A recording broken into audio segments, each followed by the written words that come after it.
পটুয়াখালীর কুয়াকাটা সংলগ্ন বঙ্গোপসাগরে জেলের জালে ধরা পড়েছে চলতি বছরের সবচেয়ে বড় আকৃতির কোরাল মাছ। বিশাল এ মাছ ঘিরে স্থানীয়দের মধ্যে সৃষ্টি হয়েছে ব্যাপক কৌতূহল। বুধবার ১ এপ্রিল সকাল ১০টার দিকে প্রায় ২৩ কেজি ওজনের কোরাল মাছটি কুয়াকাটা বাজারে নিয়ে আসেন জেলে ফারুক মাঝি। নিলামের মাধ্যমে মাছটি পাইকারি বাজারে কেজি প্রতি ১,৩৫০ টাকা দরে মোট ৩০,৬৪৫ টাকায় কিনে নেন পাইকারি ব্যবসায়ী জাহাঙ্গীর খান। মাছটি দেখতে বাজারে ভিড় করেন উৎসুক মানুষজন। বড় মাছ সচরাচর তো সবসময় পাওয়া যায় না, বিধায় আমাদের মাছ চয়েস হয়েছে, আমরা মাছটা কিনেছি এবং মাছ আশা করি আমরা ভালো দামে বিক্রি করা যাবে, এই জন্য প্যাকেটিং করা হচ্ছে ঢাকায় পাঠানোর উদ্দেশ্যে।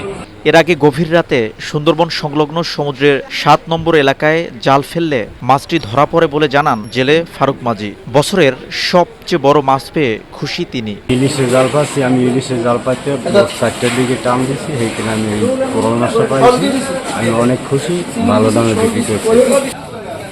গভীর সমুদ্রে আরও বেশি জাল ফেলতে পারলে আরও বড় আকারের মাছ আহরণ সম্ভব বলে মনে করছেন সংশ্লিষ্টরা। শিকদার জাবির হোসেন, সময় সংবাদ, পটুয়াখালী।